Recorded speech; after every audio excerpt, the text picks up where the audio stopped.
When Luke Skywalker destroyed the Death Star, there's a good chance he killed at least a few rebels. In Episode 10 of Andor, we learn the network of rebel spies included people who looked like high-ranking members of the Empire on the outside. So how many other spies were like this one? Andor doesn't tell us much, but one thing is clear: this is a twist that changes not only this series, but also the classic Star Wars trilogy. Andor's big Death Star twist reveals a hidden tragedy after A New Hope. The fact that the Death Star is shown at the end of Andor Season 1 suggests that something terrible happens after A New Hope. In 3 episodes of Andor's TV show, Cassian is locked up on Narkina 5 and forced to make equipment for the Empire. The only thing the prisoners know about what they're working on is that it's important to the Empire. In One Way Out, the 10th episode of the first season of Andor, Cassian and Kino Loy lead a prison break. Cassian breaks a pipe to make it rain so the prisoners can no longer be hurt by the electric floors. In the last scene of the first season of the popular Star Wars show Andor, after the credits, it's revealed that the machines built by Narkina 5 prisoners are parts of the Death Star's firing dish, which is almost done after 20 years of work. Cassian's prison break could slow down the building of the Death Star, but the prisoners who come after Cassian will likely be stuck in even worse conditions. And when you think about how the second Death Star will be finished in only 5 years, this becomes even more clear. Why is the time it takes to build the second Death Star so scary? In A New Hope, Luke Skywalker destroys the first Death Star. In Return of the Jedi, a second Death Star is shown. There may be some differences between the two Death Stars, but they are still built the same way, so it makes sense that the second one would be built faster. Still, going from 20 years of building to just 5 is a big change. The Empire will be under more pressure to complete the second Death Star perfectly, as Andor's escape from prison and the destruction of the first Death Star means that there are likely even more prisoners forced to work in worse conditions on the second space station. The desperation and urgency of their task has only grown since then. How the second Death Star makes Andor Season 1's jailbreak more tragic. The jailbreak in One Way Out, the 10th episode of Season 1 of Andor, is already sad because it doesn't show if Kino Loy lives or dies, but it's even worse when you think about other Narkina 5 prisoners. The Empire could kill Kino, put him back to work, or torture him like they did with Bix and Leia to find out all the details of the plan to escape. The Empire will be able to stop other prisoners from taking advantage of the prison's weak spots and to use harsher ways to keep the prisoners in line. Most likely, prisoners will have less access to water, so they won't be able to fry the floors. The number of guards was also important to Cassian's plan. After the escape, there will probably be more guards at Narkina 5, and all of this means that life on Narkina 5 and other Imperial prisons will be hard for the people who end up there, and there will be a lot of them as rebellion grows in the galaxy. One of the main ideas in Andor is that people make sacrifices whether they want to or not. One Way Out, the 10th episode of the first season of Andor, isn't just about getting out of jail. It's also about how all of the characters are trapped. Luthen tells rebel spy Lonnie Zhang that he shouldn't want to leave his ISB job. He talks about the things he's given up and says, "I burned my life to make a sunrise that I know I'll never see." Even though the prisoners of the Empire have no choice but to face their fate, it's because of their tragedy that Cassian is able to escape and ultimately provide a crucial helping hand in bringing down the Death Star in A New Hope. This victory marks the ultimate downfall of the Empire and brings an end to its reign of terror. Without these brave souls, none of this would have been possible. Next up, 10 Andor Easter eggs you might have missed. First, Andor's homeworld and the Rakata. Cassian is from a planet called Kenari. Marva and Clem find him and save him from an attack by an outsider. When they made his new identity documents, they put the planet Fest as his home world. Strangely, websites and the movie's visual guide initially stated that Jyn Erso's home world was Fest. However, this was later changed in the series to another planet. It's unclear why they decided to alter her origin story or if she'd been using a false identity prior to the change. Nevertheless, it's reassuring that instead of completely rewriting her history, they chose to make the change through a fake identity. In the Star Wars universe, the Galactic Empire is not the first empire to be a threat. When Luthen talks about his Kyber crystal, he talks about Rakuten invaders from a long time ago and says the crystal is to honor the fight against them. The Rakata were the main species that made up the Infinite Empire. They appear in some old legends like Knights of the Old Republic that take place in the past. The MMORPG The Old Republic also talks about them even though their empire has already fallen by that time. Next, Belsavis and Imperial Security Bureau.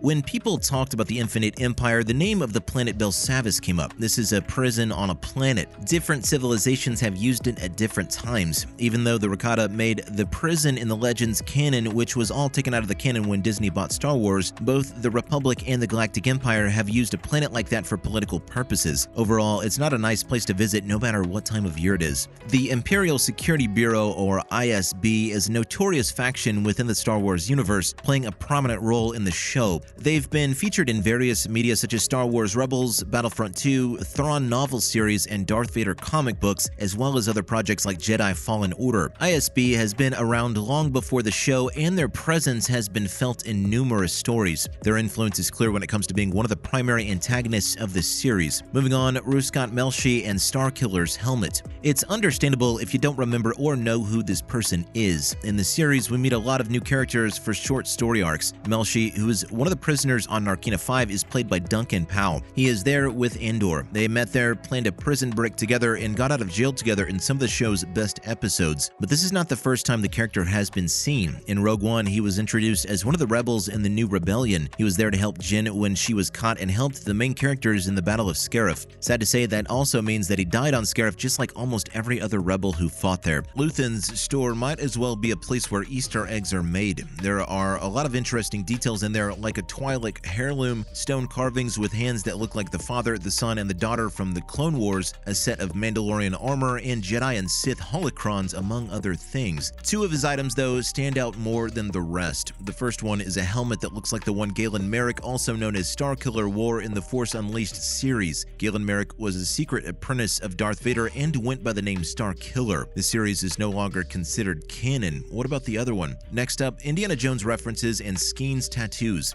Star Wars and Indiana Jones have made references to each other before, and they will do so again. In keeping with the trend, Luthen's shop sells the Sankara stones, which play a big role in Indiana Jones and the Temple of Doom. In the back room, you can also see what looks like Indiana's whip, which is frozen in carbonite for some reason. No one seems to know why it would be frozen, but it seems to be the whip. When Cassian is asked to take part in a big robbery, he meets new people who will join him on this dangerous mission. One of them is Skeen, who has lived through a lot of hard times in this harsh universe. Skeen has some tattoos, which they will talk about in one of their scenes together. Crate Head is a prison, according to the official Star Wars website, and this explains why Thrawn has its numbers tattooed on his arm. His other tattoos are by the hand, the mark of a Shadow Empire which he runs despite still serving under Palpatine, and another prison code indicating that he's been through multiple prisons previously. Finally, Colonel Yularen and Lita Mothma. This character comes back to us once more. He was just a guy in the background in the first Star Wars movie, but as is typical for the series, he got more development in other media like Clone Wars and now this book. In the first movie, the character didn't even have a name, and Robin Clark played him. Tom Kane did his voice in the animated series, and Malcolm Sinclair played him in the last episode of Andor. The fact that Mon Mothma and, more importantly, her family are in the show is also a surprise. This includes her beloved husband Perrin Firtha, who is played by Alistair McKenzie, and their daughter Lita, who Bronte Carmichael played. Even though this is her first official appearance and the first time being shown in live action, the character was not made for the show. Dark Empire Sourcebook, which is a TTRPG book, talked about her. The new Essential Guide for Characters talked about her first name, and the Complete Star Wars Encyclopedia Volume 2 finally said that she was a Mothma, and she's here now.